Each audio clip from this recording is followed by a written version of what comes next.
It's the grand finale of the 20th Mary Nutter Collegiate Classic. About 45 minutes ago, the UCLA Bruins and shortstop Maya Brady made their entry to the Field of Dreams. She's been incredible. About 30 minutes ago, the Tennessee Volunteers finished up their game against Hawaii on Fenway Park. Carlin Pickens, who threw a perfect game a couple of days ago, will try to tackle this stacked UCLA lineup. Two of the truly historic programs go at it. And it's coming up next on Flow Sports.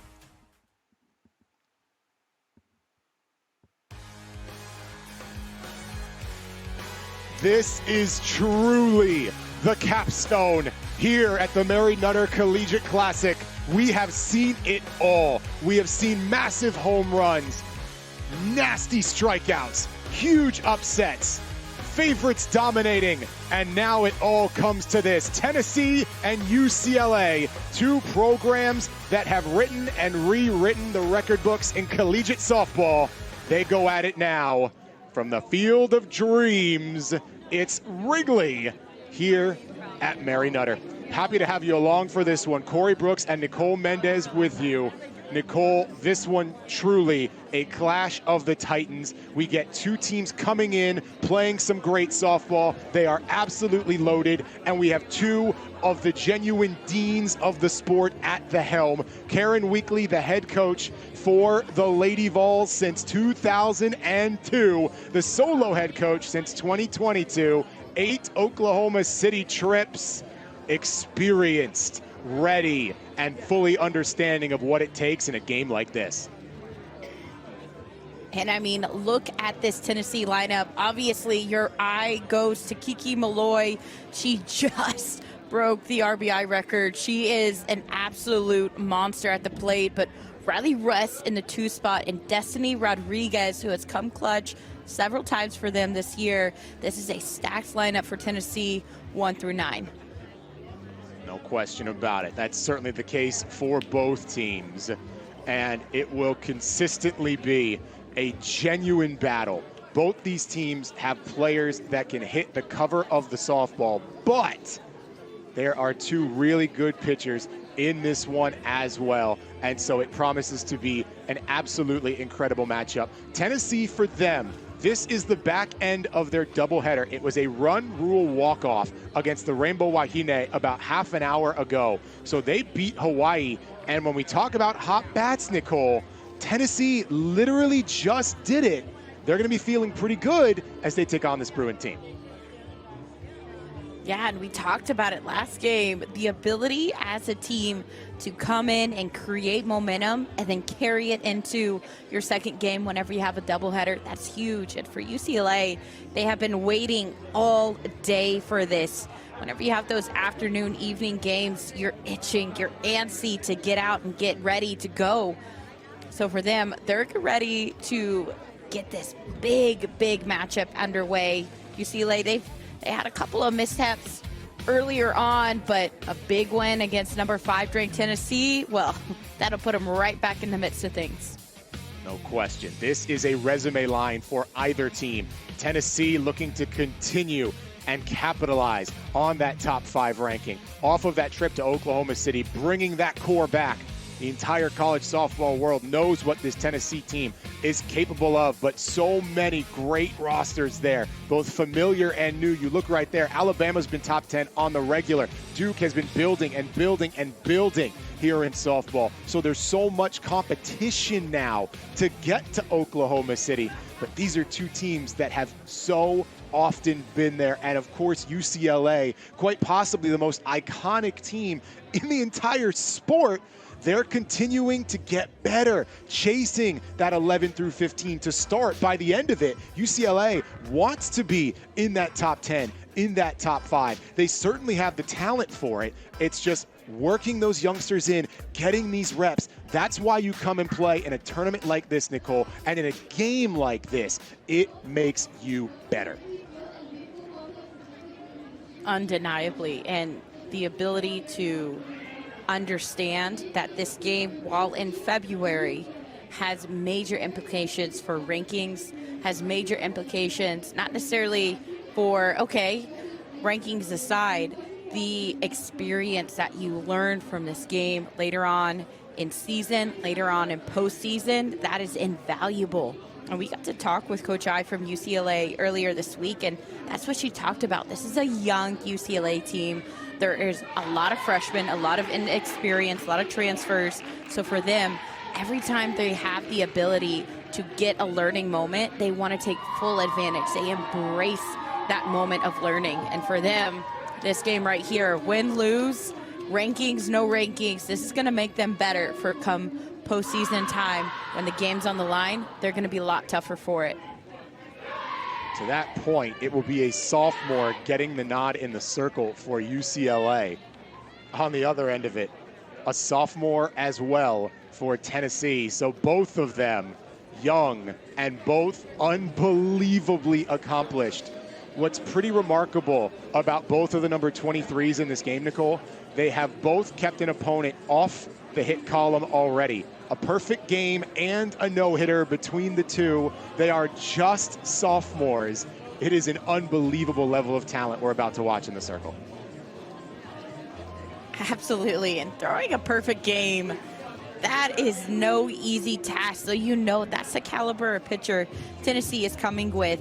They want Pickens in the circle. They want her to come at him and to be able to be fierce on that mound. And you can see Tinsley and Charlize Palacios, the pitcher-catcher duo right there, that battery, they're in sync. They're as one. Palacios really able to guide this young sophomore, working behind the plate, getting calls, but also grounding her and helping her be her best.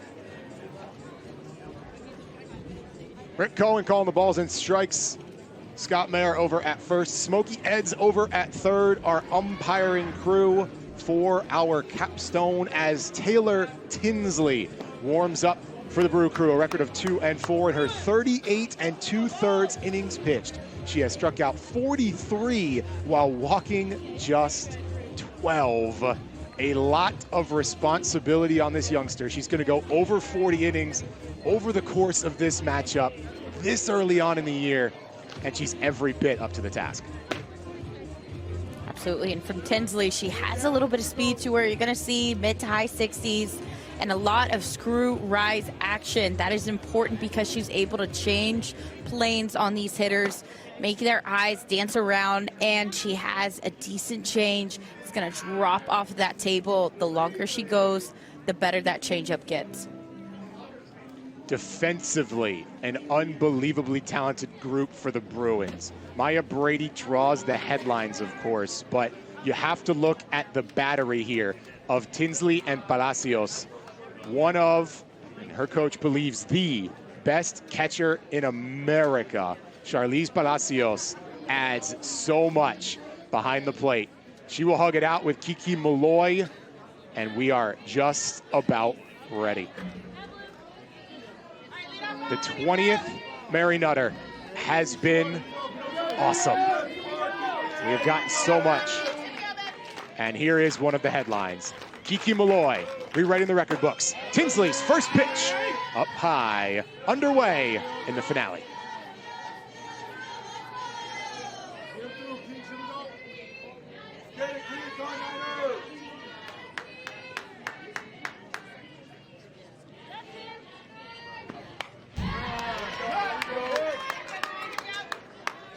Kiki Malloy, ever since she got to Knoxville, she has been a legend.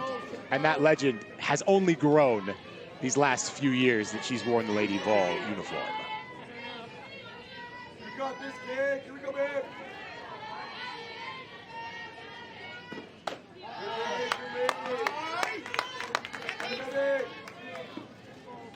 Y'all sit down. Your time for it. Here we go. Be your time for it. You got it, Niner. Tinsley in the dirt. Taylor Tinsley's been particularly incredible in this tournament. A record of 2-1, ERA perfect, 0. 3 appearances totaling 15 innings. She has not given up an earned run, striking out 21 while walking 4. Now appearance number 4 against Malloy and the Lady Vols, top shelf to run it full. It's a second rise ball. First one, Malloy fouled it off, but the second one goes up and even tighter in on the hands, and she's not able to hand that pitch. That is a rise ball that we're going to see all throughout this game. The home run queen down on a K. Taylor Tinsley allowed strikeout number 1. We just talked about the rise ball, but how about this curveball tight on that corner? That was an absolute monster of a statement for that first pitch. Calm, cool, and collected from Taylor Tinsley.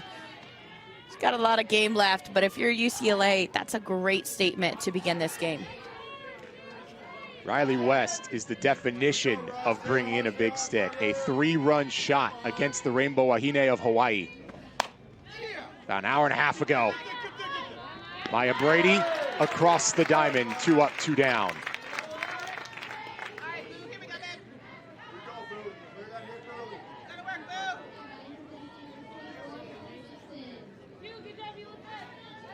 This pitch here, tight in on the hands. Again, that's where Tinsley is going to live against these Tennessee Lady Volunteers. Floats that one right in there as well. And if you're a player on either side of these teams, you get excited for these matchups. You want these matchups. You're itching for these matchups. Gibson puts it in a good spot. It's just out of the reach of Allchin.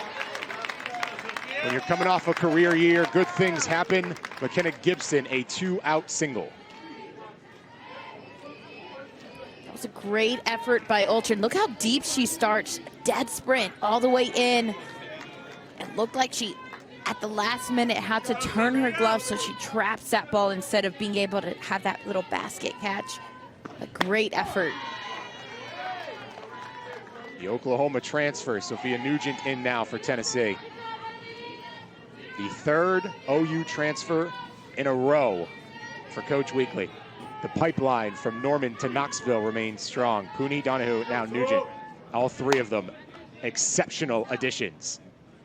Ola on the slow roll will just toss to Brady, and that's how it goes. Gibson's the base runner. That's it. Here comes UCLA.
Tennessee takes the field for the first time, and they do so behind Carlin Pickens off a perfect game against UCF.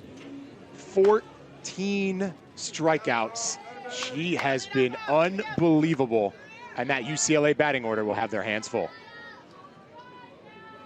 Maya Brady leading with a .412 batting average, but Megan Grant in that 4 spot. She's inching closer and closer, but this tournament especially, she has been hot. A lot of hard hit balls, balls that might seem routine, but the exit velocity off of her bat just makes it really difficult for defenses to be able to handle it. And of course, whenever she gets it in the air, she sends it far. Maya Brady watching ball 1. Numbers for Brady, an even 500 in this tournament. 7 hits in her 14 at-bats. She has gone yard twice. She has doubled. She has tripled. She has quite literally done it all.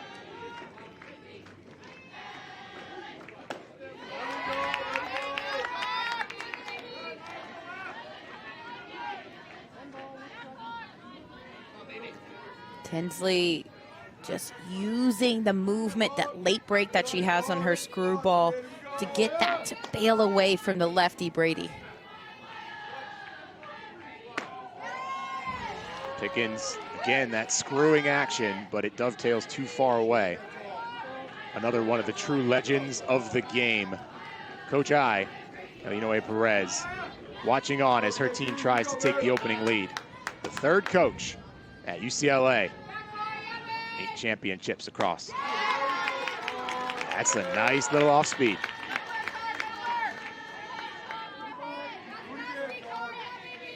This one has the same movement as her screwball. Starts on that inside half, moves away over the plate, but the speed difference is what definitely gets Brady out in front. Protection swing from Maya.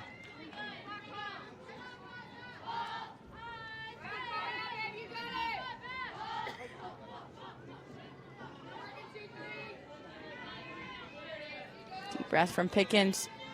Her ability to just be able to stride out, use her long limbs, those arms to be able to swing around. Malloy sees it the entire way. And the 6'1", by the time Harlan she Pickens releases the ball, she's a lot closer to the plate than, say, a pitcher who's maybe only 5'7", 5'8". So by the time she lands, that arm is right there. And then the snap right behind it. She's a lot closer, and with the ability to gain momentum, gain speed with her levers, makes it a lot harder for hitters. just misses outside to Alchin.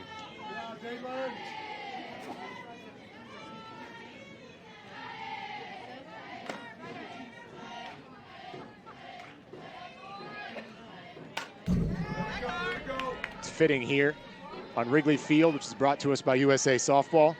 Aylin Alchin, the U.S. Junior National Team.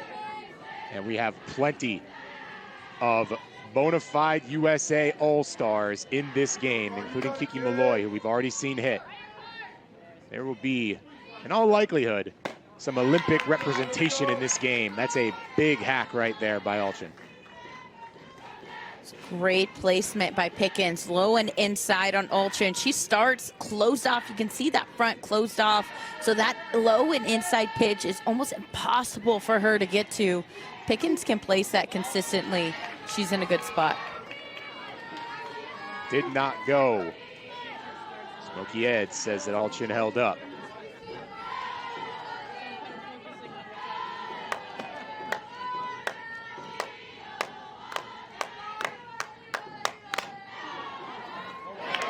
Well placed and an even better grab. Welcome to Knoxville, Laura Mueller. This is a great snag. Shows you some athleticism over there at shortstop, just reaching up and getting it. Snagging that line drive out of the air, because Alchin, she gets on, she has a lot of speed. She creates some chaos on the bases for UCLA. This is a nice job getting that one out of the air, getting 2 outs for Tennessee. It'll be up to Jordan Woolery in this first frame. She watches strike one. Laura Mueller coming from Murfreesboro to Knoxville. So keeping it in Tennessee. One of the bigger portal additions for the Lady Vols this past offseason, and there were a few.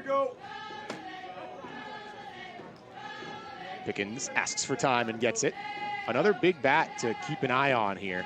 Jordan Woolery has already gone yard in this tournament. 4 RBI, tied for second on this team.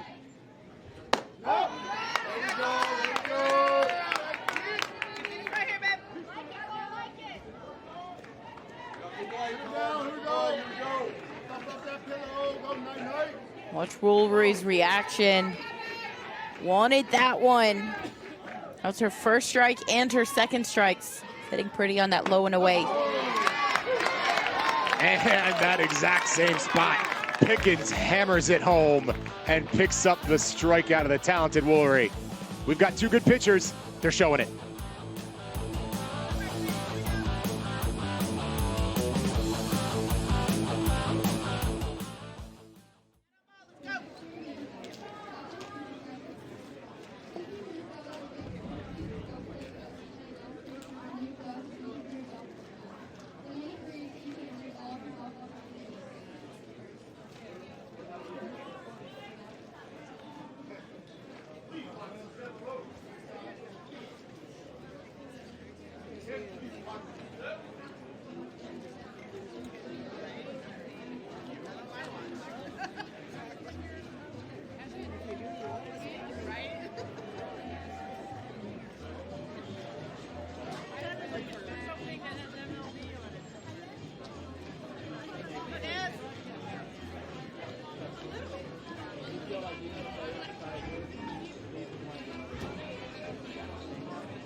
We'd like to thank our sponsors for the Mary Nutter Collegiate Classic, including Japan Takam. Japan Takam is the Japanese Trade Association of Confectionery Manufacturers, as well as Jug Sports.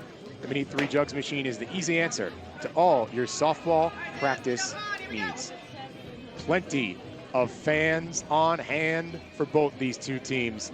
A little trip east from LA to Cathedral City, a little ways further from Knoxville. Hasn't slowed down Lady Vol Nation one bit. There have been some creative outfits as well for the Lady Vol fans in attendance. There's an orange squid with big eyes roaming the stands here and rooting for Tennessee. Launched on the very first pitch. Destiny Rodriguez has the Lady Vols in front.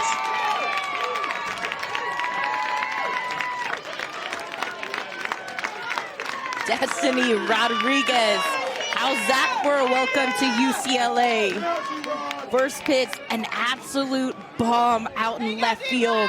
This one elevated Tinsley, not able to get it in on the hands of Rodriguez, and she sends this one well over.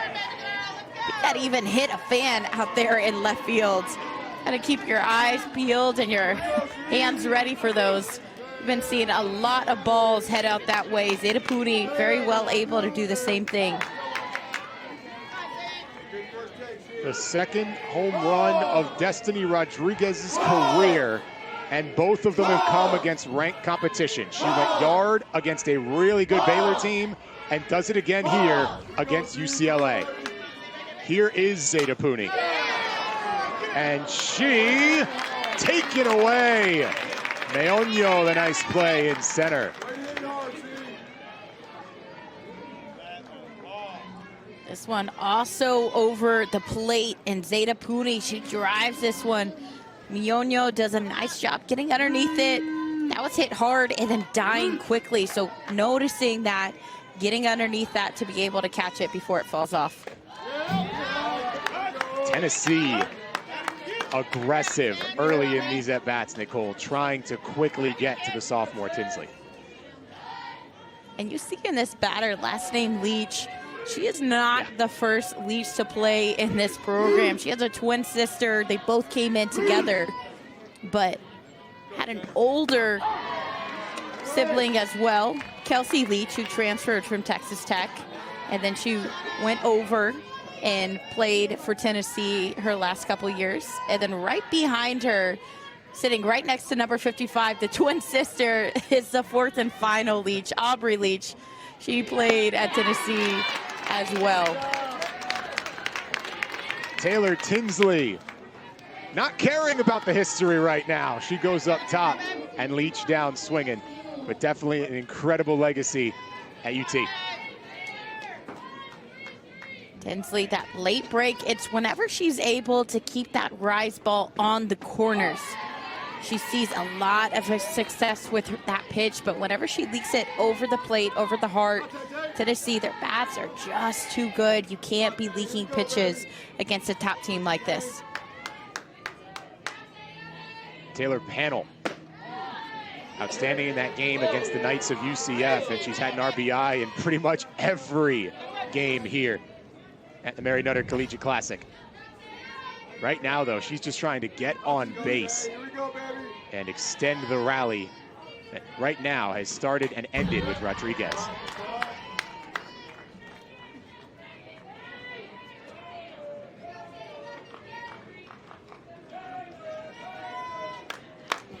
Every year, fans walk away from this tournament saying, man, it felt like postseason.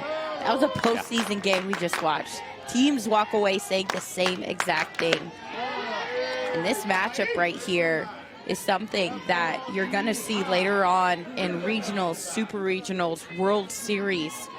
Can't tell you how many times whenever I played at this tournament, we faced off against UCLA. We would do it just again a couple months later at the World Series. That is what happens. The best of the best come here, and it is always such a fun time to get to see previews like this, postseason previews. Here we go.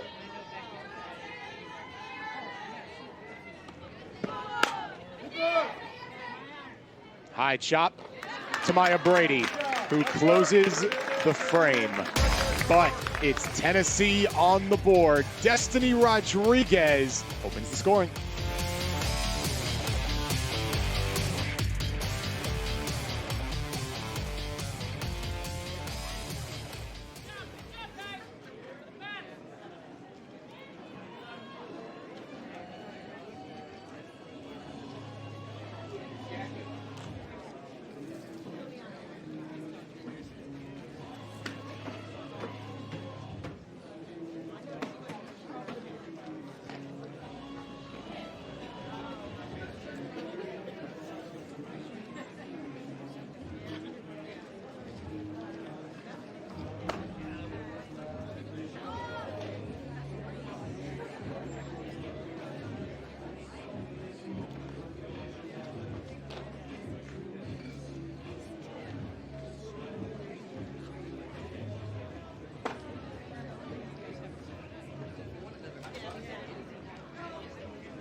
This is the real name of the game right here.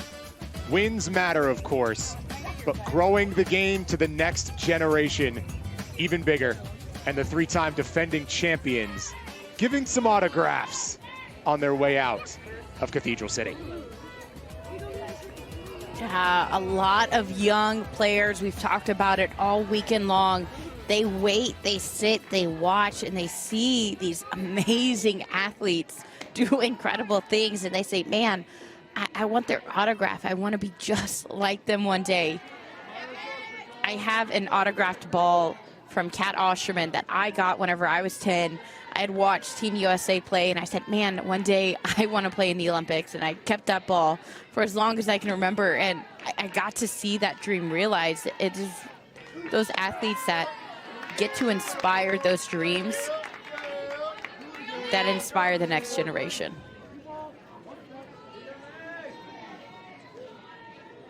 Plenty of young girls in Southern California inspired by Megan Grant.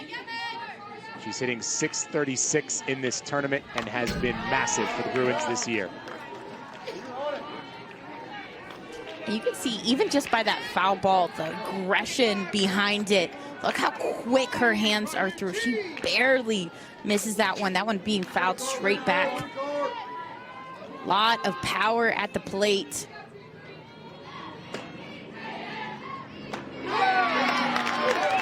Watches strike three. Pickens is locked in. A big strikeout for Pickens. She's picking up right where she left off last inning. This one off speed, and she is pumped on that outside corner.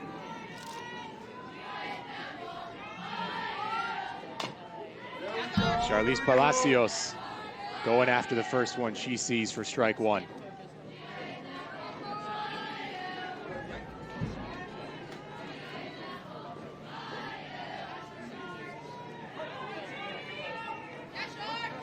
Chucking it, car. Here we go.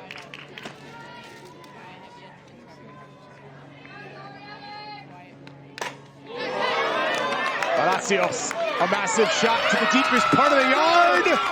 Hit it high and watch it fly. A Charlize shot to tie it up.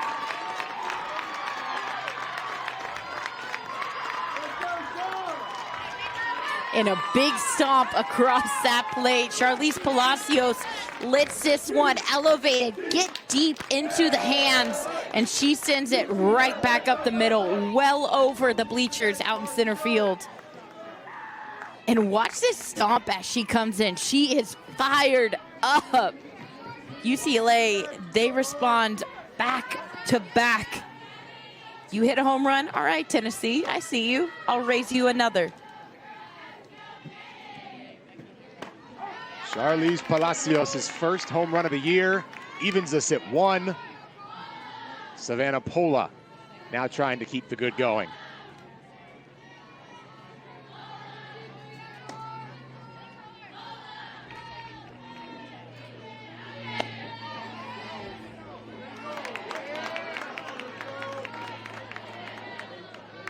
Good setup pitch by Pickens. Gets that first strike early. She wanted to get her with that screw, a little bit too low, but you could tell that Pola, she wanted to be baited into that one. It was hard for her to hold up that swing. Nearly the exact same location Savannah learned her lesson last time.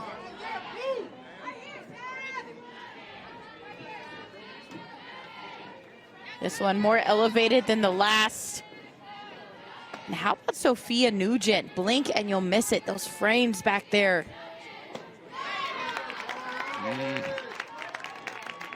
Carlin Pickens. Her name starts with K for a reason. She's got her third.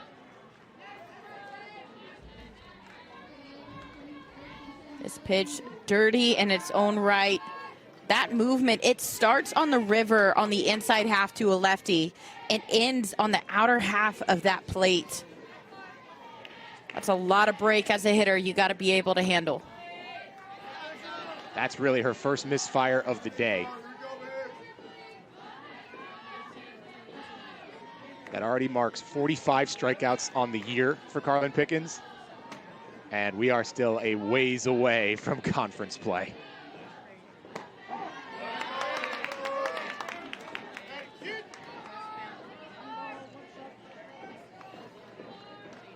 Going back to that conversation about Sophia Nugent, back in the first inning to end that one, I think that was actually a ball on that last strikeout, but the way Nugent brought that back in so quickly.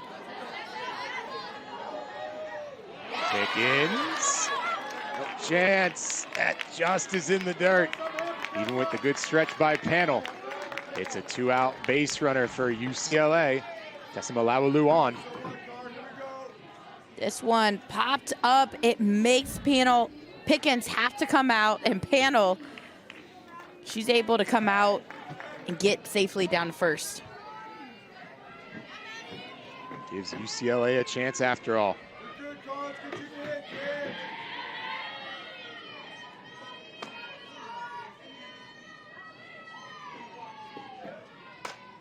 Pickens to Pacini. Maddie goes after the first pitch. A reunion here. She used to be wearing the other jersey. 36 games played, 7 games started as a freshman at Tennessee. Now facing the Lady Vols.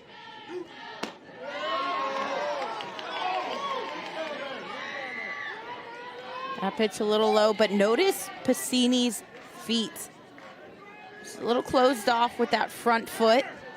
She's trying to get that screwball and take it to that opposite side of the field. She's aiming for that right center area, letting it get deep and sending it back that way. And Pickens, she knows that. She's not trying to bring anything back into the wheelhouse of Pacini. She can see her feet set up. She's gonna stay away, or she's gonna come in really, really tight.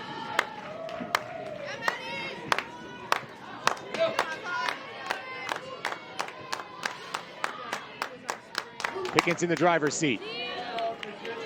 Not done just yet. Maddie transferring to UCLA for the academics. That is really the driving force of a lot of the portal additions for the Bruins. Coach I doesn't go to it too often, though, much preferring that homegrown approach. You look at Maya Brady, and that homegrown approach can certainly work well.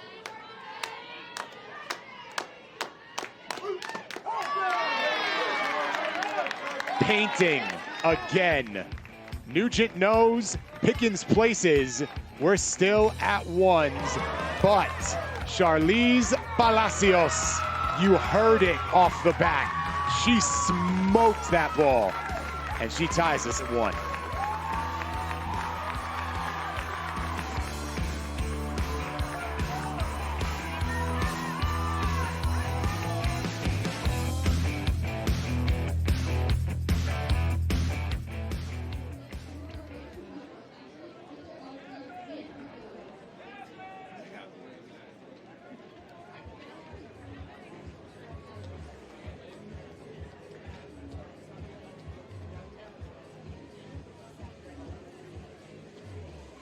Can I get 2 game balls?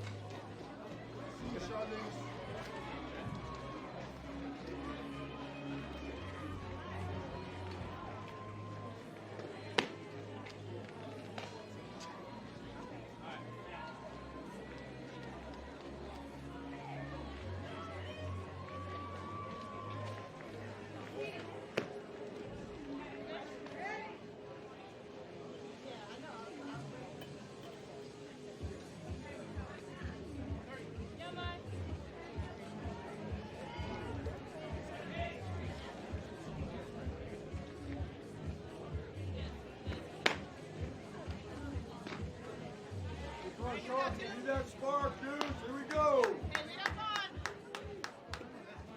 Well, it doesn't matter if you're rooting for one of these two or you just want to see some incredible softball. There's a lot of great spots and a lot of great players to keep an eye on here. Reminder, you can keep up with USA Softball all year long at www.usasoftball.com, finding local events, USA Softball National Championships, and the latest on certified equipment. It's all just a click away. If you're a top 12U player, sign up and try out for the USA All-American Games. A look at Team USA's own Kiki Malloy, Softball World Cup, playing for the Red, White, and Blue in Japan, playing for the Red, White, and Blue in Canada, and quite possibly an Olympian coming up right here on the West Coast.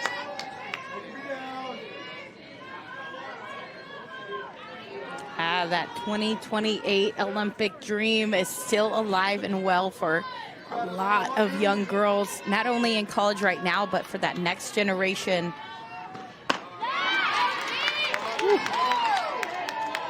Laura Mueller. And we're definitely going to be seeing some of these players. This one, Tinsley, that low rise. She has the ability to start that rise at the mid-thigh, end it at the waist, or started at the waist and end it up at the top of the strike zone. She can do it all. She is on fire right now.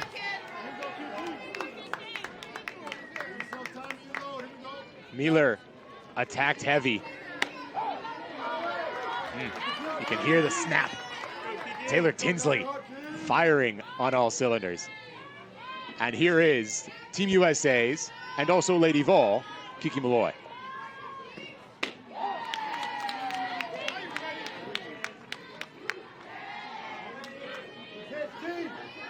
A woman of many titles. Home run record holder at Tennessee, Torchbearer Award winner, which is the biggest honor the university can bestow, and the host of Camp Kiki, where she teaches youngsters how to do something like that. Kiki Malloy turning two and getting it. Such a good base runner in combination with the power. You're an athlete watching this. Kiki Malloy, she has a lot of speed, yes, but watch the way that she dives into second base. She's able to avoid this tag. She knows that the second baseman is on the right side of the bag, and she automatically goes to dive in on the left side. Fired up, trying to get something started for her team with this leadoff double. All of a sudden, it's an RBI chance for Riley West in Tennessee.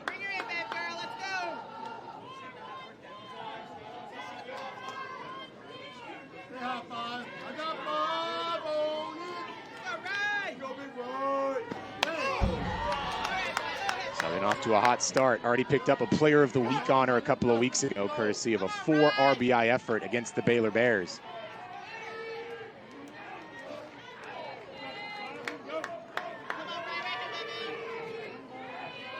Talk about those homegrown talents. West committed to UT her freshman year of high school, and now a senior, and a big piece. Went down, golf that one. Will Malloy chance it? Of course she will. Throw home is in time! An absolute laser to erase one of the best base runners in college softball.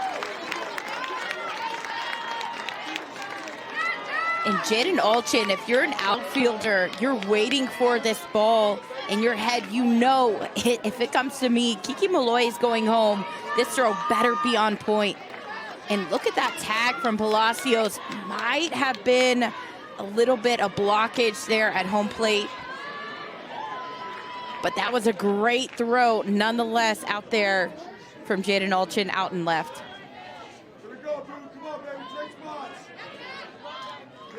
Riley West will take Malloy's place at second with an extra out on the board, and the hitter, Gibson.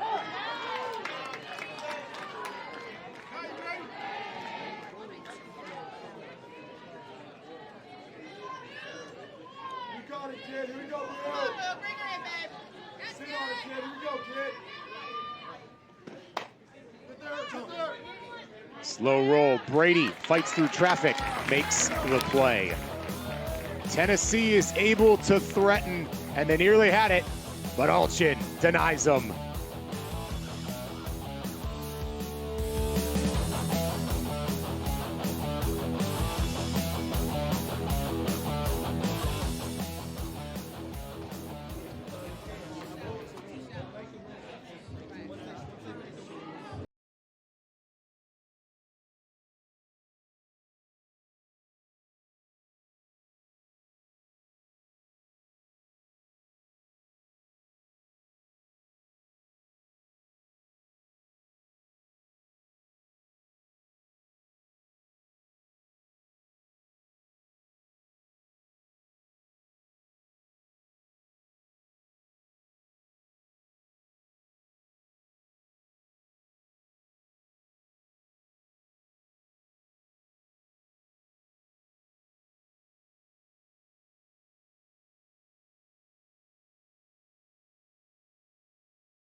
Just a phenomenal pitching and defense type game.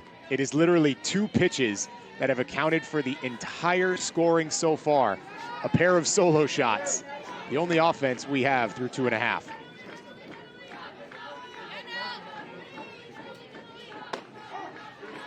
Pickens fires in strike one to Janelle Meoño.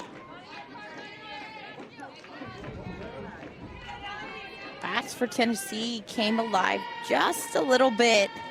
They were shut down by that play at the plate, but 2 hard hits in a row. Caused some chaos for UCLA, but let's take a look. Corey, you and I were talking over the break, this play at the plate, with the way that umpires have been calling obstruction calls. This is hard because that throw was delivered up and over that line. Palacios, she had nowhere else to go unless if she wanted to catch that ball. But as it stands, if you're a runner, I would be saying I had nowhere to slide. And so it's that kind of catch 22 where you're looking and you could see it from both ways. Obviously, it went in favor of UCLA, and a lot of things had to go right for the ball to be hit to Alchin. A great throw, a great tag by Palacios. But that's where new rules, I think, especially early on in this season, it's not just players who have to get used to it, it's umpires as well. Just getting used to those calls, getting used to the changes. It's a new season. There are a lot of new things in effect this year. Pitch clock being another one. A clarification on obstruction. where it talks about if you're blocking the leading edge, it's obstruction, but it's not obstruction if you wind up where the throw took you. That is exactly where it needed to be. Meoño with the ball still on the fence. Janelle Meoño hit by the softball. Number 3 stands at 3. UCLA fired up.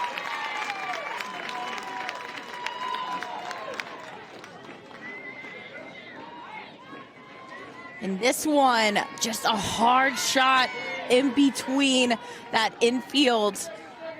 And it's right in that sweet spot. Lefties, they typically have that ball drop in that fair, and then it rolls on foul. But if you get it past an outfielder as a lefty, you can see West started chasing after that one. As a runner, whenever you see that, you go, okay, if it gets past her, even by 2 feet, I'm starting to look for third base. I'm starting to look to take that extra base.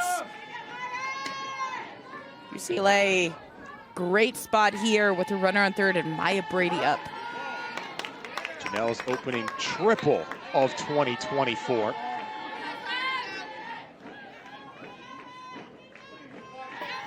Not a lot Riley West could do. That thing just got caught in the corner. A perfect bit of placement for the senior Bruin. Pass the bat to another. Brady chops it up. There's no throw at the plate. Brady does the job double. She's safe. UCLA leads.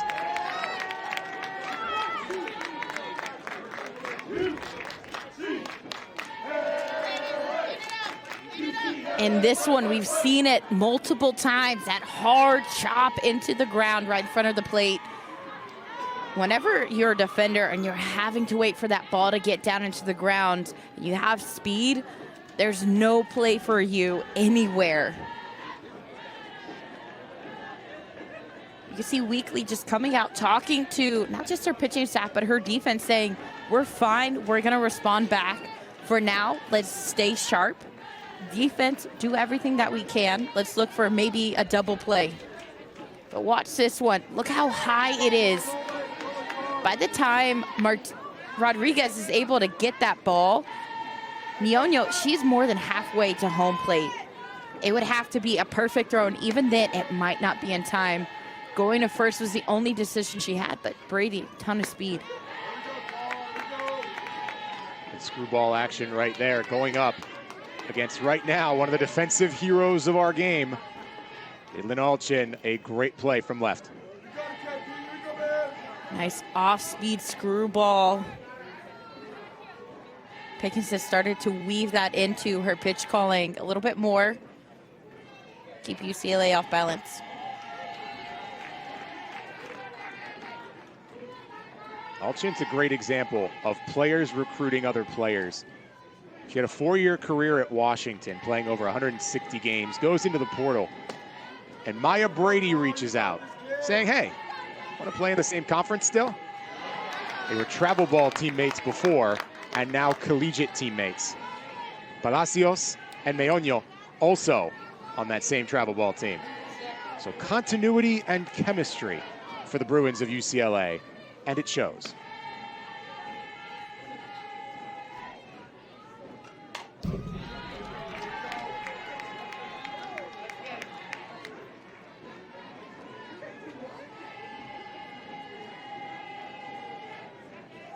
It's taken some lumps, and they've embraced it. Ginoe Perez saying the learning has been off the charts in these first few weekends. And they want to be playing their best come regionals after a disappointing end to last year.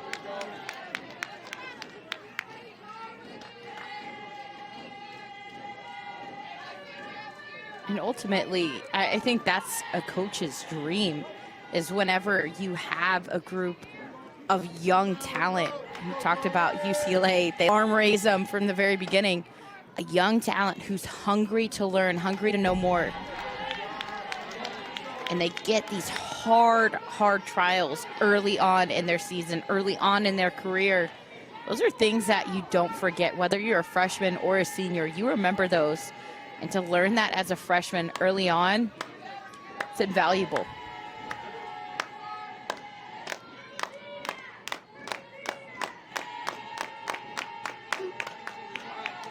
Pickens cannot get by Alchin. Really enjoyed our conversation with Coach Aya. We probably monopolized her time for 45 minutes, basically. But one of the things that was really interesting that she said, among many, was she would have loved last year's team to face this type of adversity. You never want to lose games, of course, but there's so much value in that early season learning. That one, good carry, into left, into the basket of West. What a snag. West making up for the one before. This one, look how shallow. She is shallow and close to that line, and she catches that one deep in left center. But not just that, that throw almost beats Maya Brady back to first base. The immediate reaction as soon as she caught it to take a step, gather her energy and momentum, and then just launch it over to first. Great heads-up play as an outfielder. Maya literally looked back at Lisa Fernandez, was like, she caught that? And she certainly did. What a grab by West. And both of our left fielders here in our grand finale, putting on a highlight reel performance.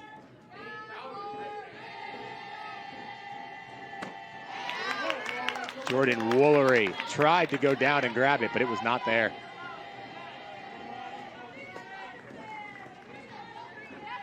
So Woolery, she's struggled just a tad with that backdoor screwball, that outside pitch.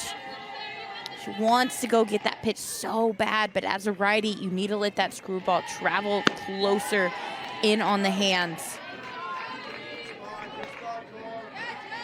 Otherwise, if you go after that outside one, you're going to roll over.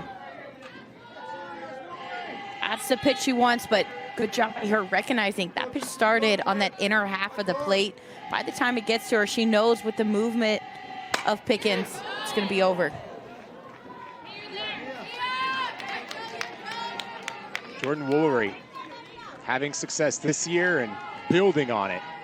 She was great even the first time she came here to Mary Nutter.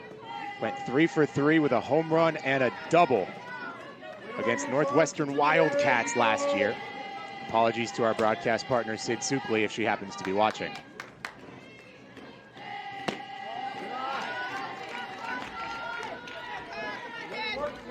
It ended well for Northwestern. They won the Big Ten. This is a nice at-bat by Woolery, taking it to full. She has been battling after a strikeout, her first appearance. Been seeing a lot more pitches. Out in front, and look at the strength! Jordan Woolery, a moonshot.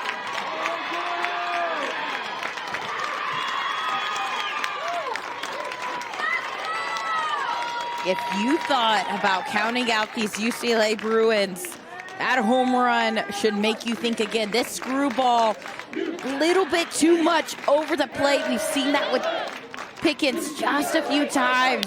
But Woolery, after seeing pitch after pitch after pitch, she makes the most of it. And again, a massive celebration as she comes in.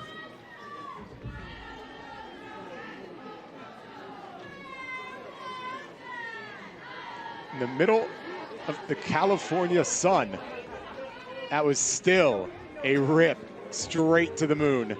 That was unbelievable, and it didn't even look that comfortable for her. She made it happen regardless. Pitch and change here for the Lady Vols. Peyton Gottschall's going to come in for UT. We step aside.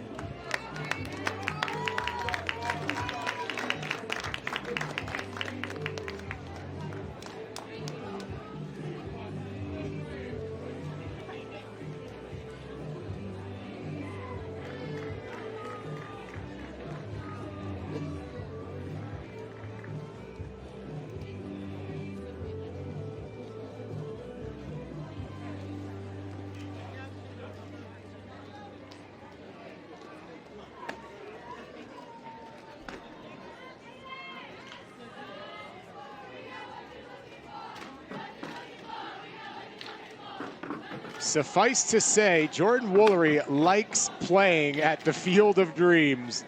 A home run this year coming in, a home run last year, and a home run right now. So she has completely flipped our script.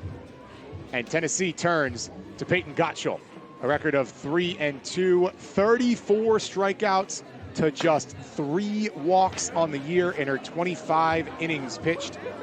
She has been outstanding. And right now, she will try and keep UCLA at bay. Carlin Pickens got off to a great start. The UCLA offense caught fire with a couple of long balls.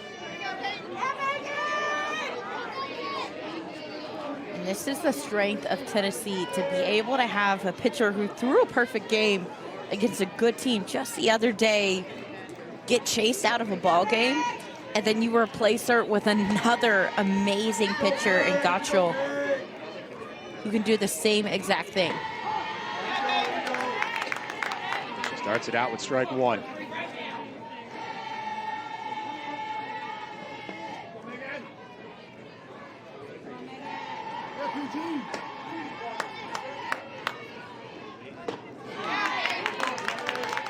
That's what you want. She's so comfortable out of the pen.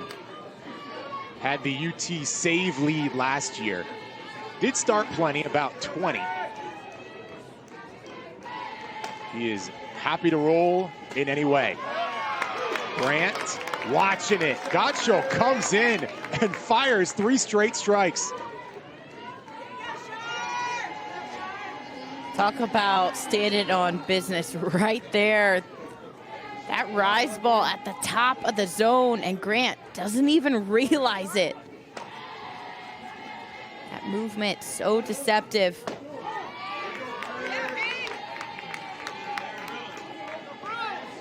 Sets up one of our home run hitters today.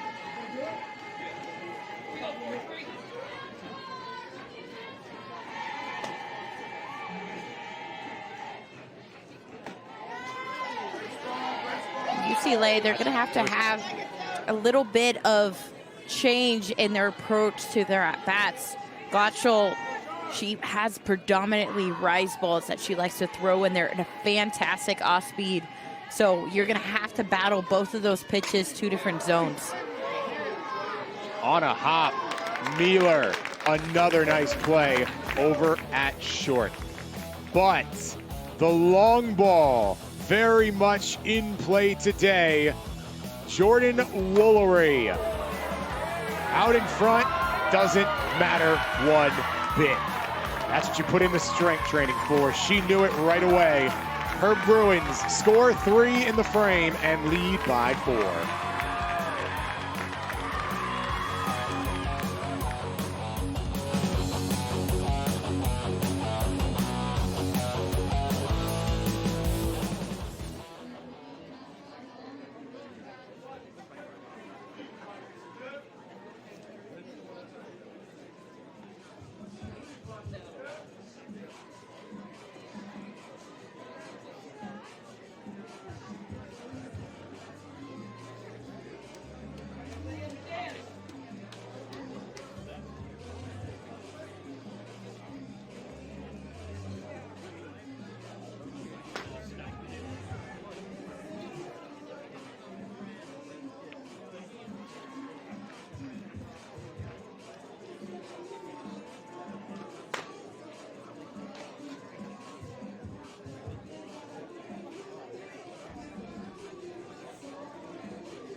Four to 1, the 3-run lead for UCLA here in our grand finale. Reminder that leading softball brands Easton and Rawlings have all new Ghost Advanced as well as Mantra Plus bats. Also, if you want to increase your bat speed, reduce tension, and take your game to the next level, the Airwave Performance Mouthpiece delivers these benefits and more. Check out the Airwave.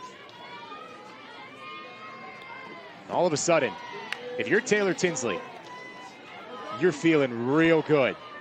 about your opportunity in the circle right now. Largest lead of the day at 3. The Bruins in control.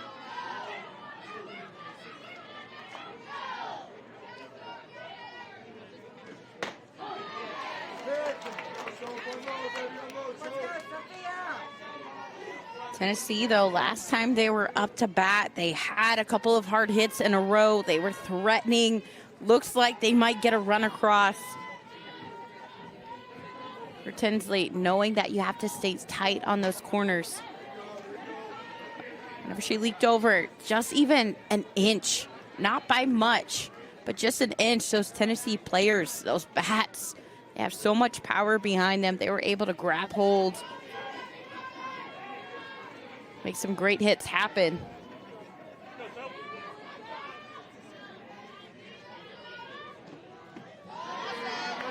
Nugent watches that one. It's funny, we were just talking about off-season strength and how it helped Woolery.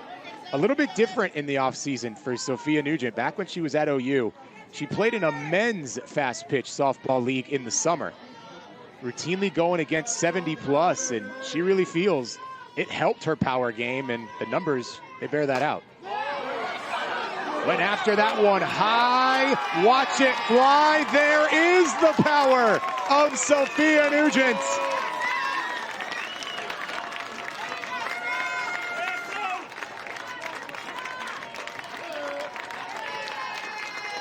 Sophia Nugent chases after this pitch that is elevated. She swings at that and it is over her head. And you can see just how far she sent this one. Corey, if you had told me that there would have been 4 home runs in this game before we're even in the 5th inning, I don't know if I would have believed you. 2 fantastic pitchers. Rodriguez already has 1. Tried to golf a second. Janelle is there, though, for the out.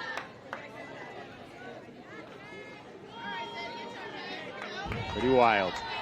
We've got some really good hitters, though. And even though it's a game of failure, every once in a while, somewhere between 3 and 5 times out of 10, the hitter's going to win it when they're that good. We've seen it in bunches. Pooney, slow roll. Tinsley bouncing back, though.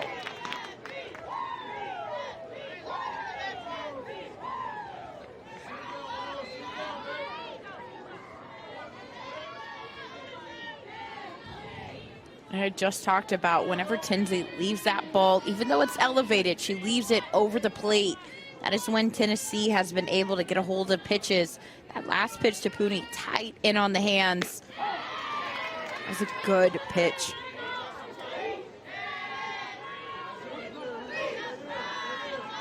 Alana Leach.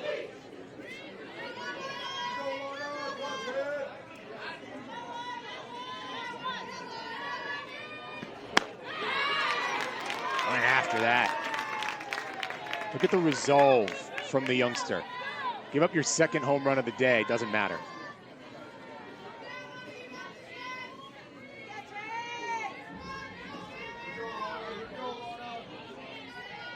Sophomore looking like anything but.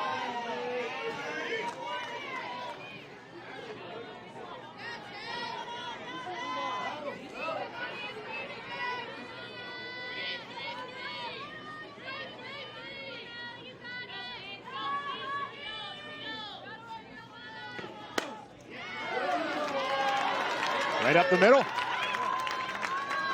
It's a Leach standing at first base for Tennessee. That's pretty familiar. She'll pass the baton to Taylor Panel. This pitch on the inner half, but again, not tight enough on those corners. And Leach, she's able to drive this up the middle, take it with her. It's been a good inning for Tennessee. 2 hard hits, one of them caught, one of them sent way over the fence. They've been seeing Taylor Tinsley very well, but trying to do the exact same thing.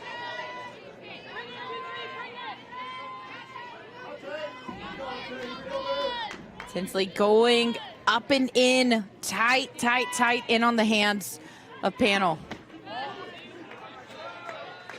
understandable for Taylor Panel to try and be aggressive. This is the continuation of her comeback tour, limited to 2 weeks last year because of injury. But a phenomenal player. Top 5 on the Flow 100. We nailed that one. And she has been on an RBI roar here for the Lady Vols.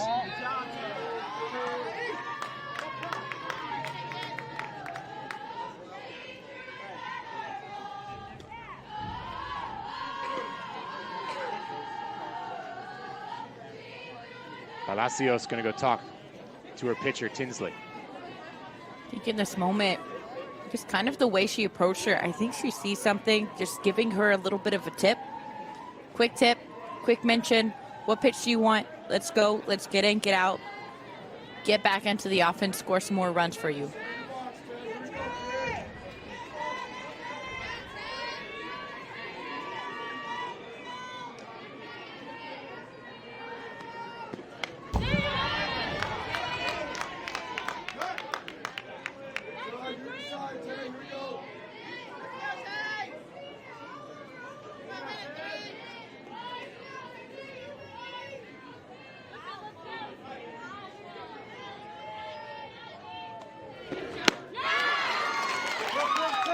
Taylor Tinsley making it happen, and all smiles right now. Whatever Palacios said worked, but Tennessee right back on the board. The Oklahoma pipeline to Knoxville just continues to produce fantastic players. Sophia Nugent makes it a 2-run game.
Out, 22 is in. 3 out, 22 in.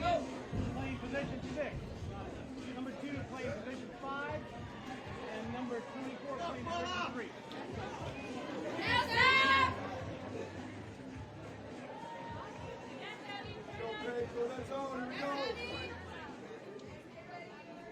So Anapola going to lead it off here for UCLA. Amidst the incredible vibes we get here at Mary Nutter. Not a bad spot to watch, and just a fantastic view from every angle here at Wrigley Field at the Field of Dreams Sports Complex. 6, 7, 8 coming up here for the Brew Crew. Sabi watches strike 1.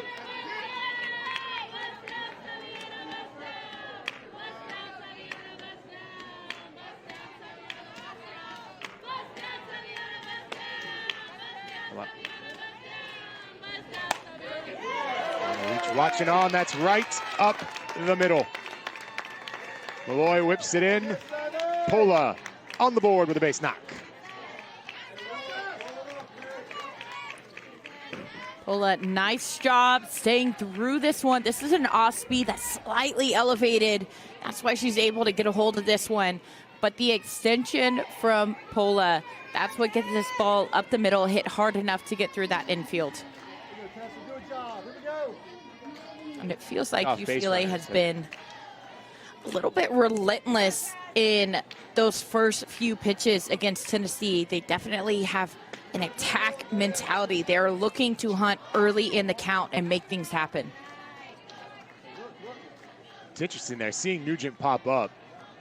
The base paths have been really quiet to this point in the game. And both teams, as we've seen in the outfield, can fly. Guessing that's a nod of respect for two really good catchers, Nicole? Absolutely. And I think also, to that point, the base paths have been quiet, yes, but it's been in situations where I think it's the first time where it would make sense to steal a runner, to send the runner. In the other situations, it just didn't feel quite right. So a little bit of a nod, but a little bit of softball IQ of maybe this isn't the right moment. We don't want to risk it. We have one out. We've been struggling to get that runner to second. Laulu lifts to left where West awaits. I guess the other end of that is about half our base runners have been trotting around the bases. No need to steal after you hit a home run. Yeah. That's definitely a perk whenever you get to hit it over the fence. You don't have to work on that speed training quite as much. A couple of friends who are big time hitters, still now professionally, and I asked them, man, what is it like to jog around the bases almost every time? They say it's pretty nice. This one, nice pitch on that outside corner, very sharp.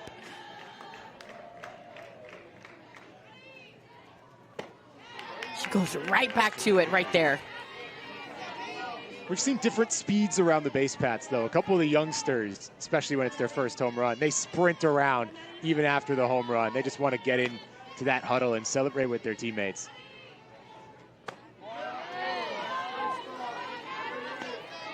What was your preferred speed, Nicole? Fast, slow, somewhere in the middle after you just launched one over the fence?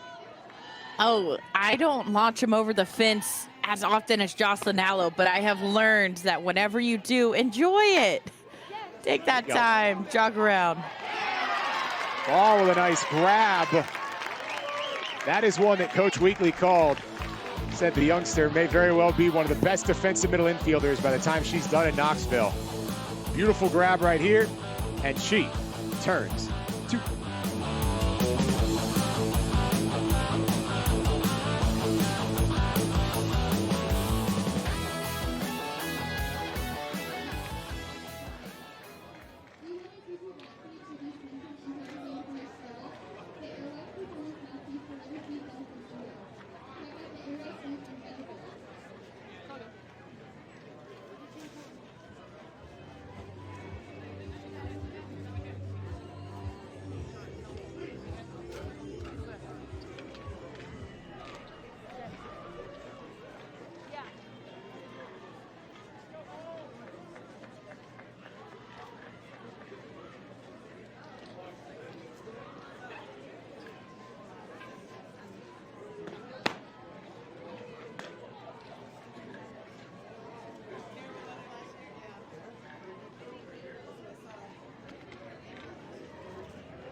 One game ball, please.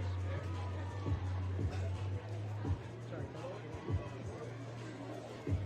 Come on. Thank you.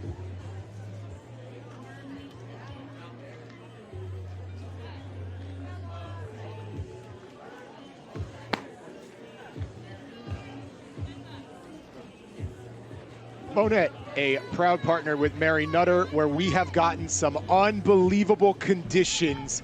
It has been perfect, and regardless of what product you've been using, it has been a great time. Including the folks at Bonet, though, they can design your new setup, as well as USA Preps, the largest college camp and tournament company in the country, with close to 100,000 players helped so far and counting. If you have a player interested in playing college softball, like the players you're watching right now, go to usapreps.com and register for an event. First pitch of this fifth to Laura Mealer.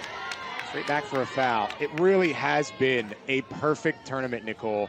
Appreciate Mother Nature cooperating with us here at the 20th Mary Nutter. Last year, she was a little cruel to us. We had to battle some elements. Not this time. It has been ideal.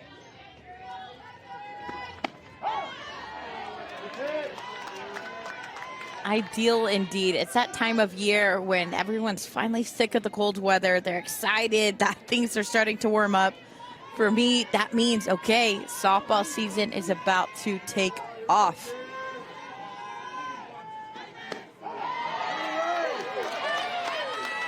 Just a roll of the eyes, all Mueller can do. Taylor Tinsley spotting. Charlize Palacios behind the plate. A little extra work for her pitcher.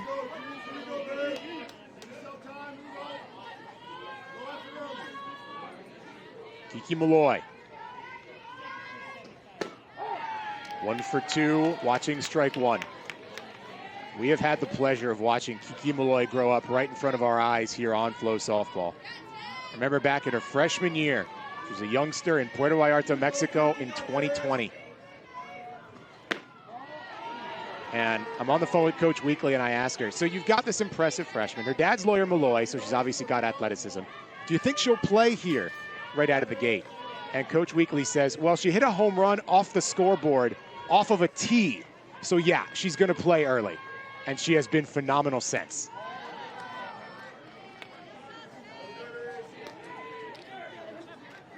Hitting a home run off of a tee is the ultimate status symbol in my head. Whenever I was a little kid, I was like, man, if one day I could hit a home run off of a tee, that's when I know I'm a really, really good hitter. And I feel like kid logic, adult logic, just straight up logic, that still rings true. Kiki Malloy, she has been absolutely phenomenal. And I think, yes, it's due in part to her power and her strength, but the softball IQ is just so high. Which tells you just how good Taylor Tinsley is right now.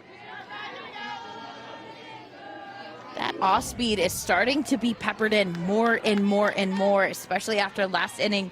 Tennessee, they got several hard hits in a row, including a home run to narrow the lead.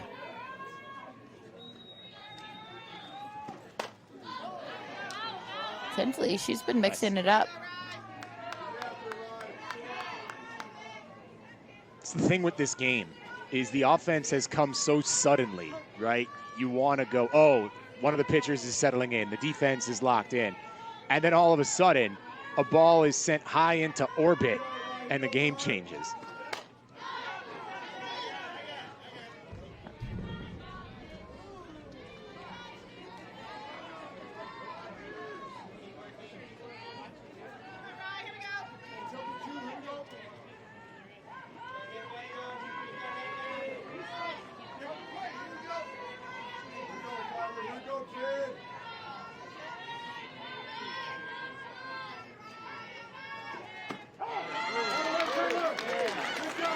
Taylor Tinsley, lucky number 7 strikeouts on the day. UCLA on fire.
You often think of a Hollywood Boulevard's Walk of Stars, but right here on Palm Canyon Drive is Palm Springs' own version of their Star Walk. The man himself, Elvis Presley, an Ibano with a performer and former mayor of Palm Springs, Marilyn Monroe. Iconic as it gets. Frank Sinatra, old Blue Eyes, the music of Americana throughout. Nancy Sinatra, his daughter, taking after Dad. And of course, the original Batman, Adam West, Dionne Warwick, 6 Grammy Awards. There are legends all over the place here. Nothing to be done on that. It's a 2-for-2 day for Janelle Meoño. I mean, this one is just placed perfectly over the head of the pitcher, Gotchel. It lands right behind the pitcher's mount. That's an extremely difficult play for the second baseman to make just because of the angle. Textbook right there. If you are a slapper and you've been watching Meoño hit tonight, the way that she has been going after it, this one, I mean, look at the angle. She would have to go all the way across her body while moving even farther away. That was beautiful. Maya Brady, one of the front runners for Player of the Year.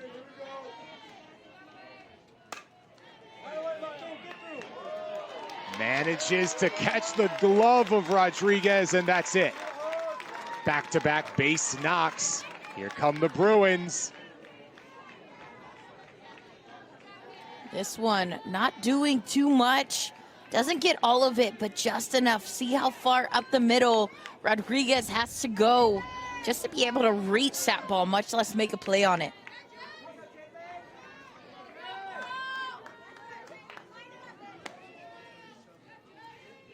Caitlin Alchin looking to bunt, brings it back, strike one. Maya 0 for 2 before that swing. No stranger to struggles. She was an outstanding prospect, but she's cross-trained across the diamond, into shortstop, out of shortstop. Struggled a bit, but has overcome it and is now one of the best players in the sport. Bunt goes foul.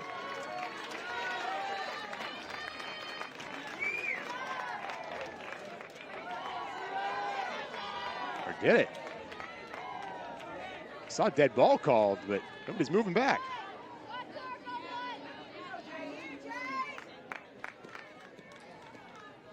I think that one might have looked like it was foul, but by the way it rolled, it actually ended up in front of home plate. And so that foul ball line, it landed on the fair side of that line. You just can't see it because of the batter's box, but that's where it was picked up. So it goes down. A quick replay. As a successful sacrifice. And he's motioning with his hand. Yes, that's fair, that's fair. Yeah, it's fair. Stretched his hands out at first and then signals fair. And so successful sacrifice. And it sets up Jordan Woolery, who's already made a huge impact with 2 in prime position.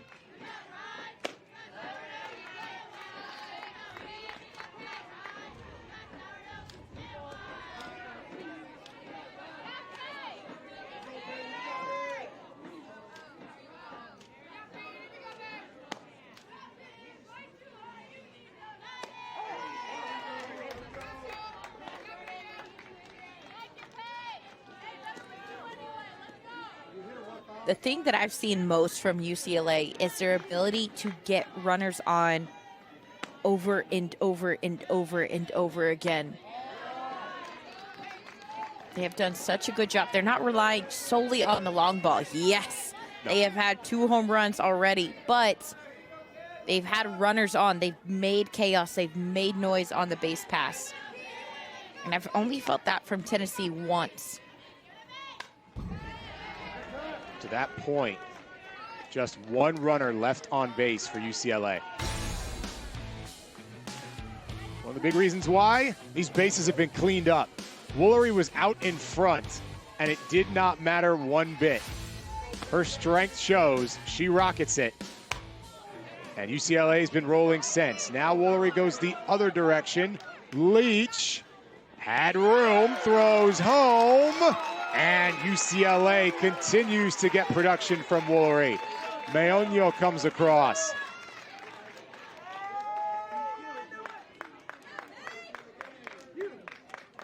As an outfielder, knowing how far you are from home and the speed of Mioño. If you're wanting to hold up, it's a hard one, but if you're wanting to hold up that lead and minimize it, keep them at 4, I think that's something you're starting to get into later innings. Yes, maybe you want to catch it, but instead of going across, feel like you can take a couple more steps as you're going to catch it in towards the catcher instead of drifting over towards that foul line. I was thinking the same thing. Do you drop it on purpose there and let it go foul? That one was close enough to the line, though, where you maybe don't want to risk it. There's so much that goes into that math in very real time, also while you're sprinting. And I think that goes hand in hand with, as an outfielder, knowing the situation before of what, if the ball comes to me and this happens and this happens and this happens, you know right ahead of time. Nice pitch by Gacho. 2 back-to-back, really nice on that outside corner to Grant.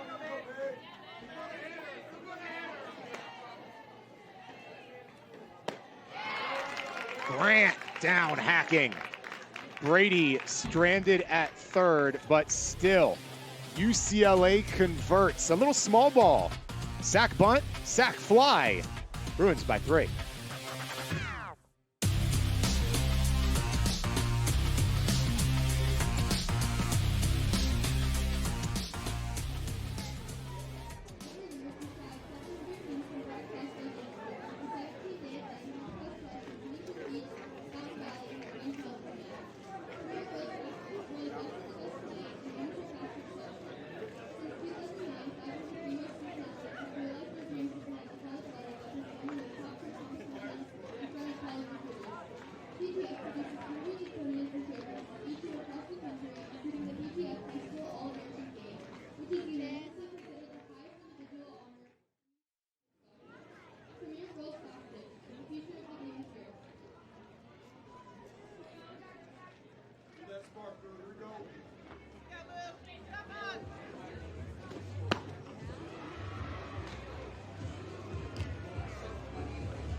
The premium food group available all weekend long here. It really is a fair atmosphere at the Mary Nutter Collegiate Classic. Not only because there's so much fun, but you got tri-tip, you got kettle corn, the best softball, the best flavors, the best smells, all on display with the best teams here in Cathedral City, Nicole.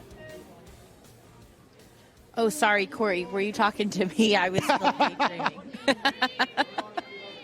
That kettle corn all weekend long. It's not fair. I want to be there. I can smell it. I can taste it. Just can't have it. Ripped to right. And right in front of the track is Grant. 1 pitch, 1 out as Taylor Tinsley continues to roll. Last time we saw her, she struck out the side in order for her 7th of the day. And now she gets a big hitter in Gibson to fly out. But here is another challenge. A solo shot in the 4th. Here's the Tennessee catcher.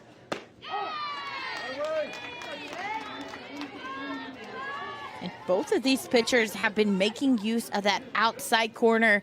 They've been getting calls on the river all evening long. Fair or not, as a hitter, you have to be able to adjust to it early on, maybe not swing, but as the count gets later, you have to foul those off, be able to battle.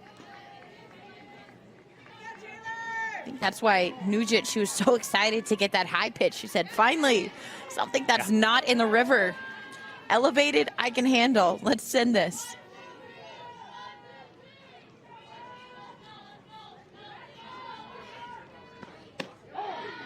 What was even more impressive about it was, I think if there's one bit of coaching wisdom that would dominate all of softball, it's don't swing at the rise ball. She did, and she went yard with it.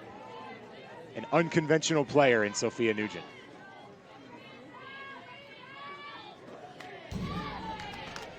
Tried again, too. That one had a lot on it, though. That one is even tighter in on the hands than that last one that she blasted. The one before was a little bit more over the plate. I think that's why she was able to catch that. But Tinsley, she's not going to give her anything close that's hittable in that up zone. She's going to be staying low. And I think Nugent knows that. That one getting called. Great work behind the plate by Palacios.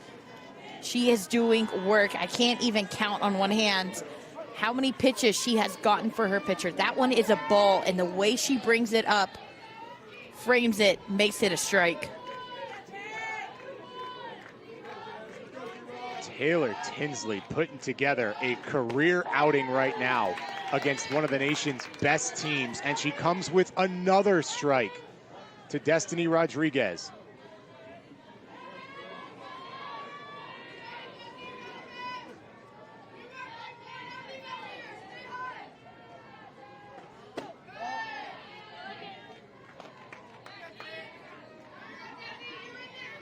I think UCLA has embraced that role. Coach I said, we're a little bit of an underdog right now, and it's weird to think of UCLA as an underdog, but they are, especially in this game. And they took a beating, and they said, all right, we'll lick our wounds during the week. We'll get back to practice. We'll show them what an underdog looks like, what an underdog fight looks like. And they're okay with it. It's February. They don't want to be playing their best softball right now. They're wanting to save that for June. It's all about learning, growing in these moments.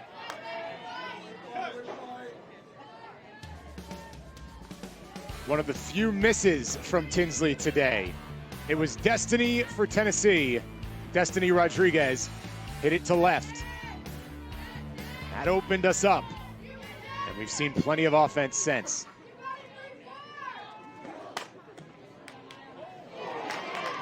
Brady will watch it go by.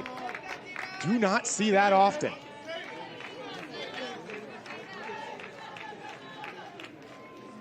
Brady on that one, it almost looked like whenever she was going to field, body wasn't in front of it, took a weird hop. We know this field, yeah, her body's just not in front of it, body a little stagnant. Instead of moving through that one, this field we know is hard. There's going to be bounces on it, weird bounces, skips. So as a defender, the most that you can do is be moving through that ball, being able to keep that body in front. In case your gloves miss it, you can chest something up and still have a play. Brings in Zeta Pooney. This is who you want up right now if you're rooting for the Lady Vols. A warrior in every sense. Played last year with a torn shoulder. Didn't make one bit of difference. Wound up all World Series team for Tennessee. Now she's 100% and raring to go in 2024.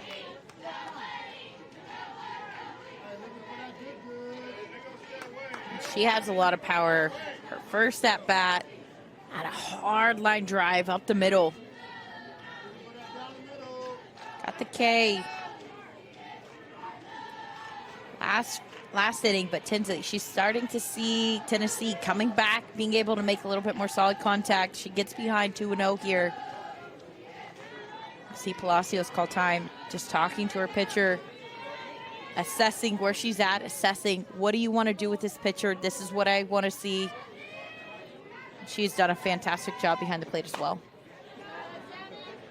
Pooney lifts it to Pola.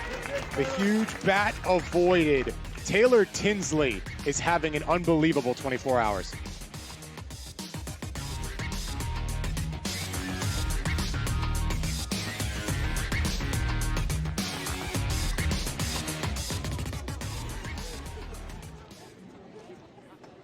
Good, 334, 334.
the future of the game right there.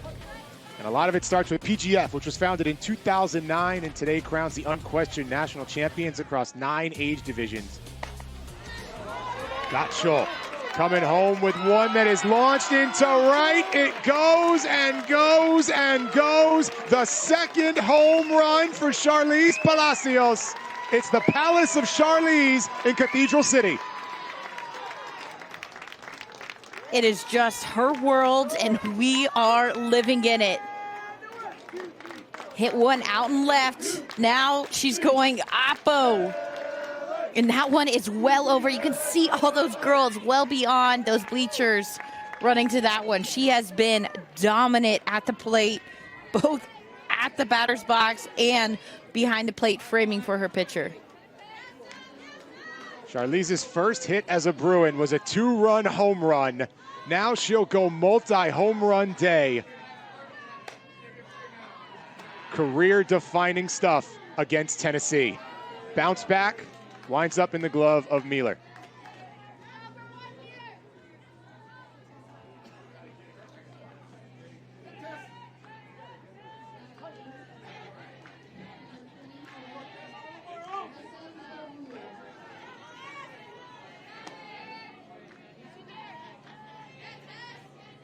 Tessa Malaulu watching one low. Premier Girls Fast Pitch is where the best of the best play in amateur fast pitch softball. Since 2009, thousands of female student athletes have realized their dreams to play on the college level by performing with top-level competition in front of college recruiters. Top-level competition right here, no doubt. Malaulu watching one low. PGF produces hundreds of tournaments and showcases each year across the country, including the PGF High School All-American Game, unanimously considered the highest individual honor in youth fast pitch softball. Premier Girls Fast Pitch, the future of the game is here. Hashtag play PGF.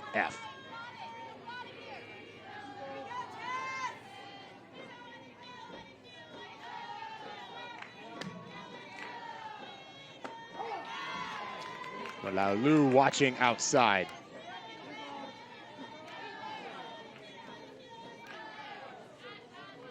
Tessa's return from injury a year ago, proving to really be a shot in the arm for this UCLA team. And she continues her comeback tour. Tessa stands at first base. UCLA is still churning. A flare will always work.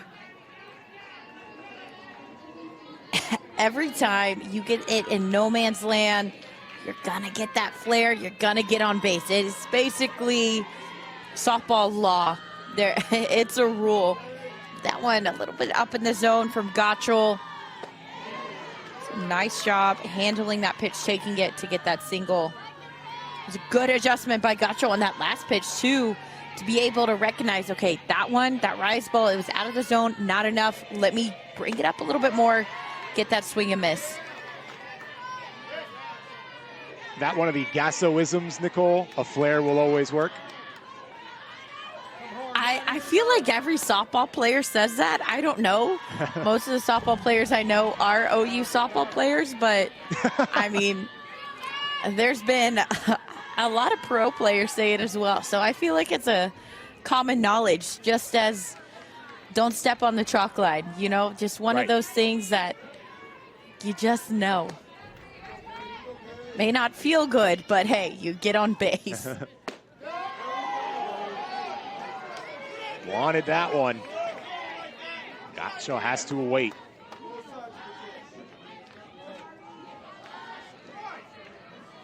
This one a little low and off on the zone, but I think that tells you how great both of these catchers are behind the plate, working to get those calls.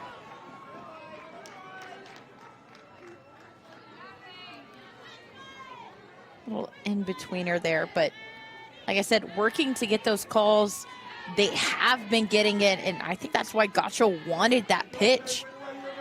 This one will fly between her. Gives Nugent a chance to hug her third baseman before she goes back. There you go. Gotcho The right answer in the 6th. I mean, just listen to the sound of this bowling glove. Nothing else is nothing else is prettier than that right there.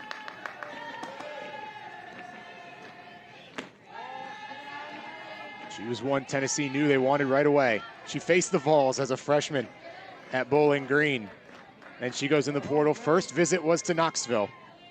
Coach Weekly says, yes, we would love the MAC Pitcher of the Year to join our team. Thank you very much. He's number 2 in the nation in strikeouts. Just foul.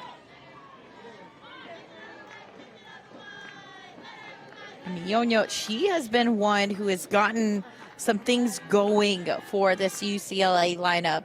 Hitting in that 9 spot, getting on base so consistently. Brady right after her. Had that nice line drive, got past left fielder, ended up being a triple in that single last inning.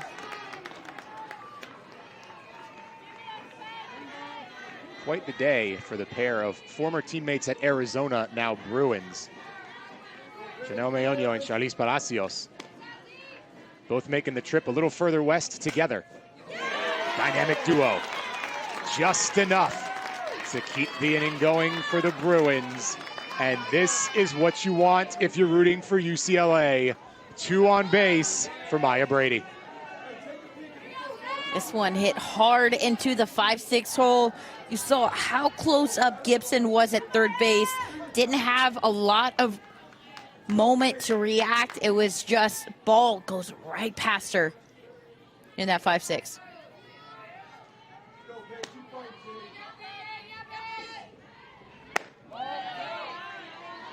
And now Maya's got some count leverage as well.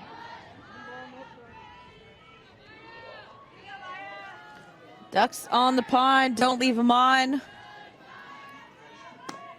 Old softball cheer rings true right here.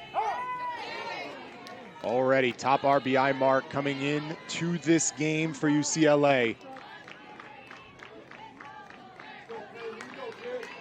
On the season and in this tournament. She's got another one, had it on the fielder's choice in the 3rd. But she's down 1-2. Tennessee just trying to get to the 7th and keep this thing at 4. Maya Brady, the chance for insurance.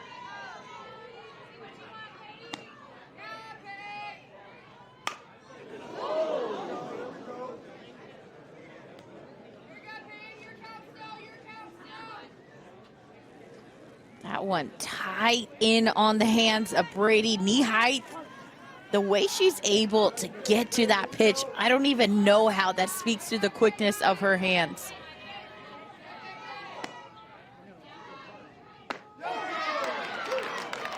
Down looking. Gotchel got her. The 4 letters leads by 4, and we go to the 7th. Big time pitch, big time game. Let's do it.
Well, there's one special ticket package in the outfield here at Wrigley. It entitles you to watch every single game ever played on this field, and the fans love every bit of it.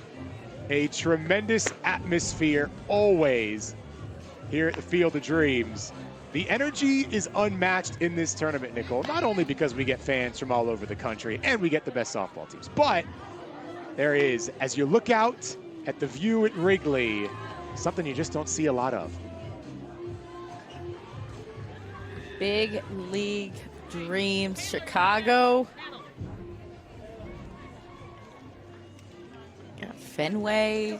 You got all the major leagues right there. Yeah.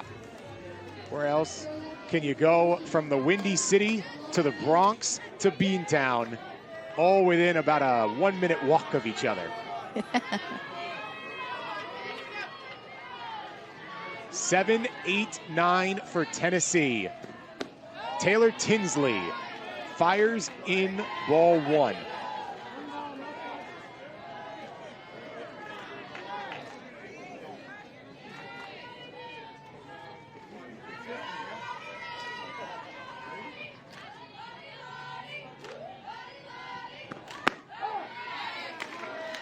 Leach back to even. Yesterday, Tinsley got 11 strikeouts against Baylor in a complete game effort. Today, she has 8 strikeouts against a top 5 Tennessee team. This is a shout out to the softball world from the sophomore.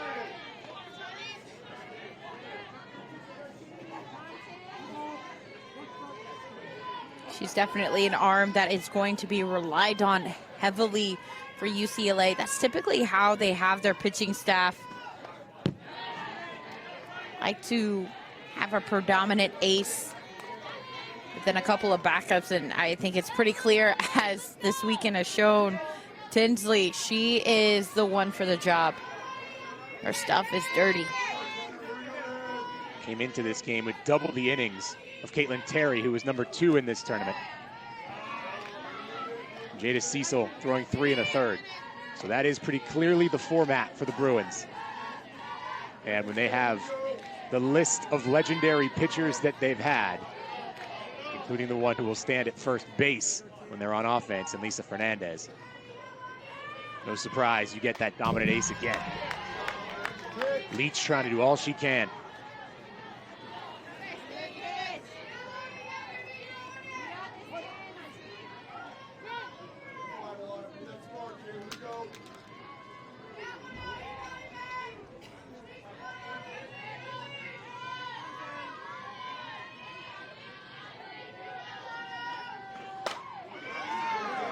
Leach puts it in play and drops it down in front of Alchin. Leach into second. Karen Weekly and the Vols are happy to have another pair of Leaches in the family. Tennessee on the board in the 7th. That one low and out. You could see by her posture. She stays over, bent over. She doesn't try to come up too much. And then just legs out this double. It was a great play off the wall by Alchin, getting it in quickly. But the most impressive part about that swing was just the ability to hold that posture and have control over the body, get to extension, and then she went to go and run. Sometimes as a lefty, you want to turn, you want to run down to first mid-swing. So being able to stay in the box, get the swing finished with before you get that run. The extra millisecond really does do wonders. Bella Fall was playing shortstop here these last few innings. The freshman did a great job. But now as that spot comes up, Taylor Panel re-enters, a 1-0 count. Virginia Perez going to talk to the sophomore Tinsley.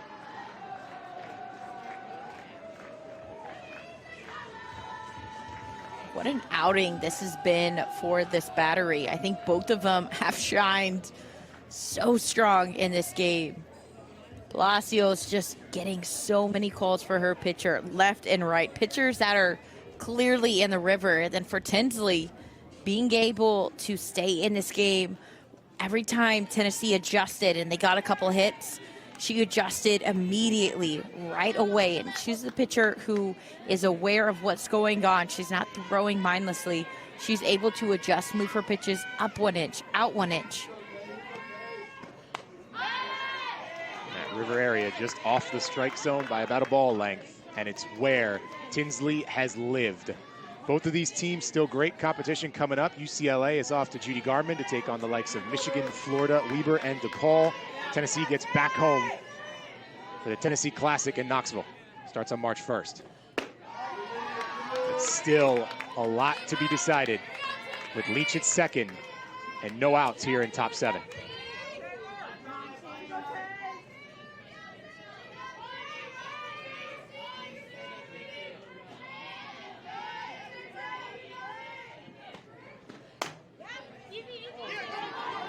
Chopped it up, and the throw delivered.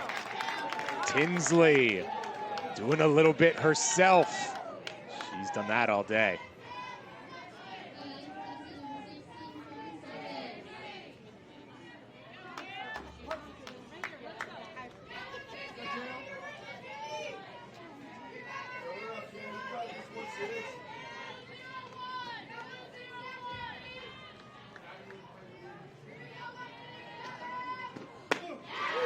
First pitch to Sarvis, huge hack.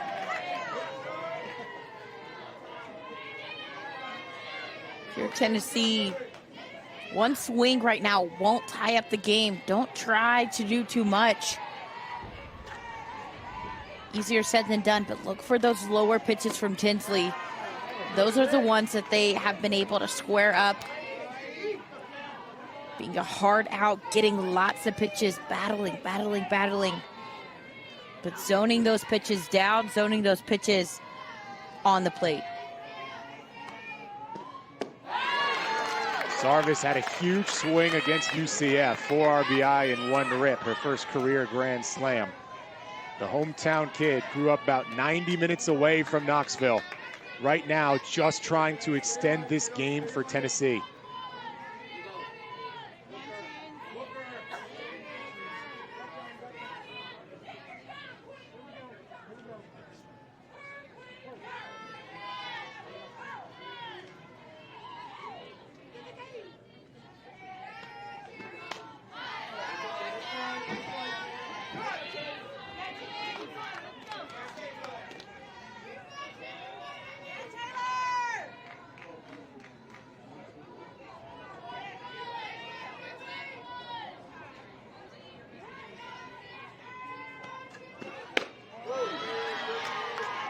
That's not a bad idea. Thought by Tinsley going on that outside half. Exactly.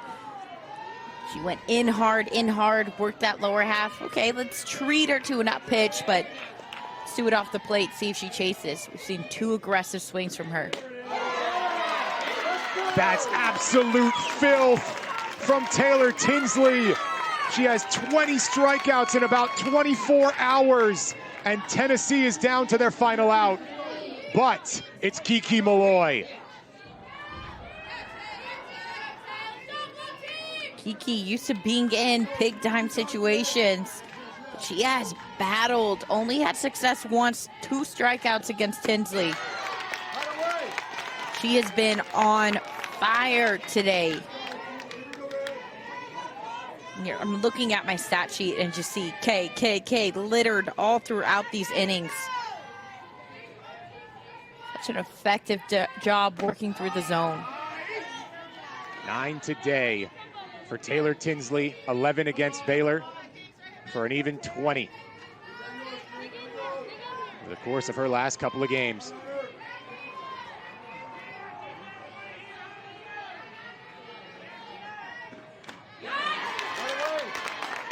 Balls down to their final strike. It's an even 30 on the tournament for Taylor Tinsley in the strikeout column.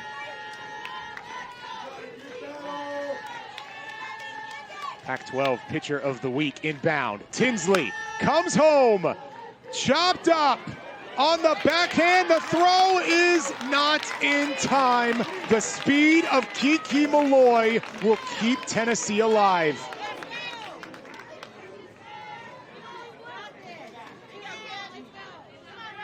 This one, it's that chop. It has been getting both sides of this defense. Brady doing a good job being able to handle it. But see how this chop takes her up the middle. She has to take an extra second, make sure it's still in the glove before getting it over to first. And Kiki Malloy, she has some wheels on her. Tennessee alive to see another batter.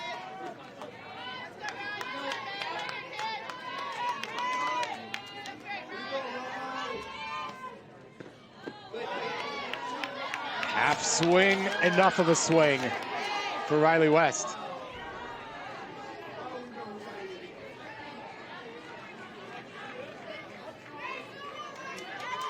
West goes for that check swing.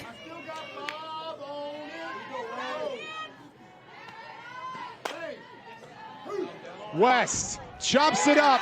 The backhand, the short throw. UCLA has upset Tennessee, and one of the most historic programs in college softball starting to learn what it takes. Here come the Bruins in 2024. This UCLA team has embraced the role of the underdog, but I don't think they'll be playing that way for long. It was so impressive to see Tinsley in the circle.